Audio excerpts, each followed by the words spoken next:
मेरी बहू तो जॉब करती है। कहाँ जा रही है बहू? मम्मी जी, मैं आकर बताती हूँ। अरे बता कर तो जा। रमा दौड़ती भागती अपना बैग उठाया और जल्दी से गाड़ी निकालती और अरे इतने दिनों बाद गाड़ी से बस में आती हूँ कहकर रमा बिना बताए घर से चली गई। रमा के घर में रमा, उसके सास ससुर और पति अमित रहते हैं, जो अक्सर ही अपने काम से घर के बाहर रहते हैं।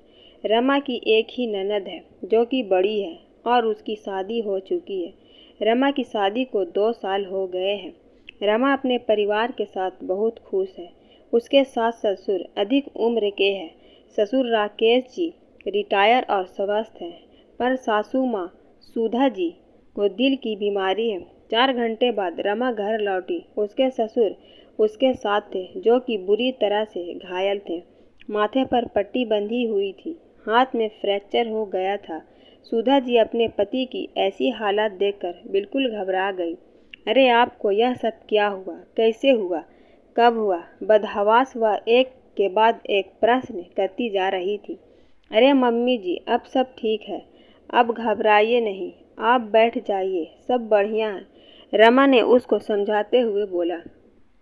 राकेश जी बोले, मैं बिल्कुल ठीक हूँ, बस यह हेयर लाइन फ्रैक्चर है जो कि जल्दी ठीक हो जाएगा। सिर पर थोड़ी गहरी चोट है, कुछ टाँके आए हैं जो कुछ दिनों में कट जाएंगे। राकेश जी ने सुधा जी को बोला। सुधा जी घबराहट के मारे रोने लगी, फिर बोली, अरे पर यह सब कैसे हो गया? मुझे तो किसी ने कुछ बताया ही नहीं। रमा जल्दी से पानी लेकर आई और वह अपने सास ससुर को पानी देते हुए बोली, इसलिए मम्मी जी मैं आपको कुछ भी नहीं बताकर गई थी क्योंकि आप घबरा जाती हैं। फिर रमा ने बताया, मुझे एक अनजान व्यक्ति का फ़ोन आया जो कि पापा जी के मोबाइल से कर रहा था और कह रहा था कि सड़क पर इनका एक्सीडेंट हो गया है। उन्होंने यह नंबर दिया है आपसे बात करने को, तो मैं आपको फ़ोन कर रहा हूँ मम्मी जी, इसलिए बिना बताए आपको मैं चली गई। यदि मैं आपको बताती तो आप घबराती रहती। घबरा तो मैं भी गई थी, लेकिन मुझे तो हिम्मत दिखानी थी ना, वैसे भी अमित शहर में नहीं है। सुधा अपनी प्यारी बहू रमा की बातें सुन बहुत ही गर्व महसूस कर रही थी।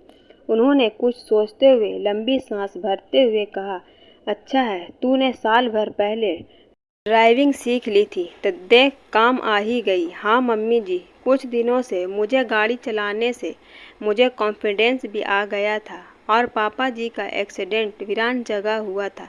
वहाँ पर आने जाने के ज़्यादा साधन नहीं दिख रहे थे और हाँ, अपनी गाड़ी से मैं सही समय पर पहुँच गई।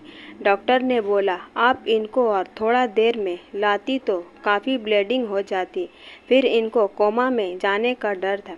सर पर गहरा घाव है, पर चिंता की कोई भी बात नहीं है। डॉक्टर ने सीटी स्कैन करके बता दिया सब सही है, रमा ने हंस के समझाते हुए अपनी सासू माँ को बताया।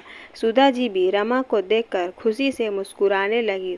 आज उनकी बहू ने इतनी समझदारी से एक बेटे जैसा काम किया।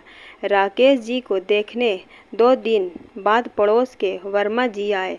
उनकी बहू बैंक में जॉब करती थी। उनको अपनी बहू के इस बात पर बड़ा गर्व था कि मेरा बेटा बहू दोनों ही कमाते हैं, और वह बातों बातों में अपनी बहू की कमाने की तारीफ करते ही रहते और कहीं न कहीं रमा को नीचा दिखाने की कोशिश करते थे। अमित की बिल्कुल भी इच्छा नहीं थी कि रमा नौकरी करे, पढ़ी लिखी तो थी वह, पर अमित कहता था तुम घर में ही रहो, नौकरी करने के लिए मैं काफ़ी हूँ, तुम मेरे माँ बाप और अपना ध्यान रखो, खुश रहो और ज़िंदगी का मज़ा लो, मेरे लिए यही काफ़ी है। रमा को भी नौकरी करने की कोई ख़ास इच्छा नहीं थी। उसे अपनी सीधी सरल ज़िंदगी पसंद थी, इसलिए उसने भी नौकरी करने की कोई जिद नहीं की। वह अपने सास ससुर के साथ मज़े से घर में आराम से रहती थी। उस दिन भी वर्मा जी अपनी बहू की तारीफ कर रहे थे। उनकी बातों से सब रमा थोड़ी हट होती थी। यह बात सुधा जी को भी महसूस होने लगी थी, इसलिए सुधा जी बातों ही बातों में उस दिन वर्मा जी को बोली कि मेरी बहू नौकरी नहीं करती तो क्या हुआ, वैसे तो बहुत ही सुशील, संस्कारी तथा होशियारी के समय के साथ नहीं निर्णय लेकर हम लोगों का पूरा ध्यान रखती है। आज राजेश जी हम लोग के सामने है तो सिर्फ रमा की वजह से है। डॉक्टर ने बताया कि यदि थोड़ी और देर हो जाती तो राकेश जी का बचना मुश्किल था, वह कोमा में भी जा सकते थे। और रमा नौकरी नहीं करती, उसमें उसकी और अमित दोनों की इच्छा है। जरूरी नहीं है कि घर में सभी लोग नौकरी करें।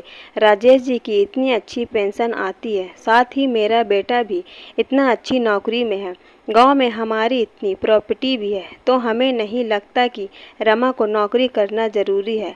आज सुधा जी की बात सुनकर वर्मा जी अपना सा मुँह लेकर रह गए। सबके सामने सुधा जी के मुंह से अपनी बड़ाई सुन रमा अंदर ही अंदर बहुत ही खुश और गौरवान्वित महसूस कर रही थी। उसे लगा जब मेरे परिवार वाले मुझे खुश हैं तो मुझे और कुछ नहीं चाहिए। दोस्तों, आज समाज का प्रचलन हो गया है कि जो लोग नौकरी करते हैं लोग उनको ऊंचा दर्जा देते हैं, पर ये मन की इच्छा और पति पत्नी का मिलकर लिया गया फैसला होता है। यदि किसी महिला की इच्छा नहीं है तो नौकरी करना जरूरी भी नहीं।